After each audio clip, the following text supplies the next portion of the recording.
कभी ना कभी तो कब्रिस्तान जाना इत्तेफाक हुआ होगा ना।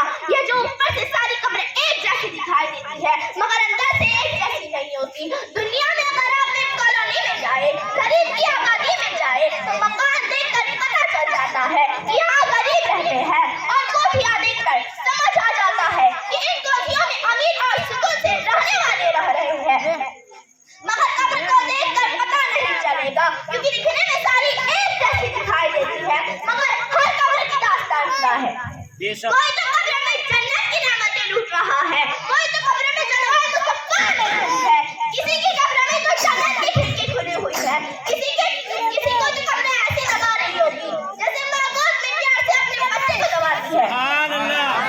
मगर इस कब्रिस्तान में कोई कब्र ऐसी भी होती है कि मेरे प्यारे इस्लामी भाइयों और बहनों, जिस कब्र में सांप बिच्छू उस कब्र वालों को आजाद दे रहे होते हैं। मेरे आका ने इस तरह उंगलियां करके बताया है कि मेरे नमाजियों को कब्र ऐसी दबाएगी जैसे मछलियां कूद कर एक दूसरे में प्यास लगाएगी, और किसी को तो कब्र ने चकनाचूर कर दिया होता है और किसी की कब्र में तो जहन्नम की खिड़की खुली हुई होती है और इस कब्रिस्तान में आग भड़क रही होती है।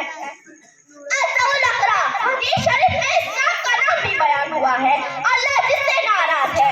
अज़्ज़उल अक़रा एक अंधा सांप है जो कब्र में मुर्दों को डंक मारेगा तो 70 गज मुर्दा जमीन में धंस जाएगा।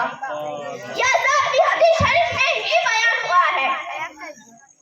ऐ प्यारे इस्लामी भाइयों और बहनों, ये जिंदगी तो थोड़ी है ना कि वो जिंदगी बड़ी।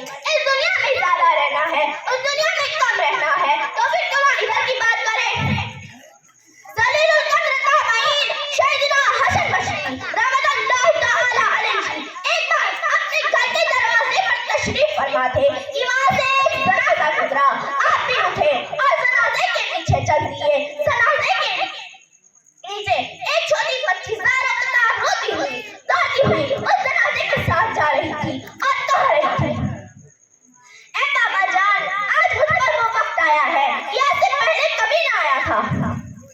हुजूर सैयदना हसन बसरी रहमतुल्लाह तआला अलैहि ने जब ये दर्द भरी आवाज सुनी तो आगे अश्क दिल बेकरार हो गया। डरते सबक उस गमगीन व यतीम बच्ची के सर पर हाथ फेरते हुए आपने फरमाया, बेटी तुम पर नहीं, तुम्हारे मरहूम बाबा जान पर वो वक्त आया है कि इससे पहले कभी ना आया था। दूसरे दिन आपने देखा कि वही छोटी बच्ची आंसू बहाती हुई कब्रिस्तान की तरफ जा रही है। हुजूर सैयदना हसन बसरी रहमतुल्लाह तआला अलैहि सबक हासिल करने की नियत से हुजूर इब्राहिम के लिए उस बच्ची के पीछे पीछे कब्रिस्तान की तरफ चल दिए। जब कब्रिस्तान पहुंचकर वो छोटी बच्ची अपने वालिद की कब्र से लिपट गई। सैयदना हसन बसरी रहमतुल्लाह तआला अलैहि एक झाड़ी के पीछे छिप गए। वो छोटी बच्ची अपने रुखसार मिट्टी पर रख कर रो रो कर कहने लगी, ऐ बाबा जान, आज मुझ पर वो वक्त आया है कि इससे पहले कभी ना आया था। ऐ बाबा जान, कल जब मैंने आपके लिए चिराग जलाया था, आज रात कब्र में चिराग किसने रोशन किया होगा। ऐ बाबा जान, कल रात मैंने आपके लिए बिछोना बिछाया था, आज रात कब्र में बिछोना किसने बिछाया होगा। ऐ बाबा जान, कल रात मैंने आपके लिए खाना परोसा था,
रहमतुल्लाहि व बरकातुहू।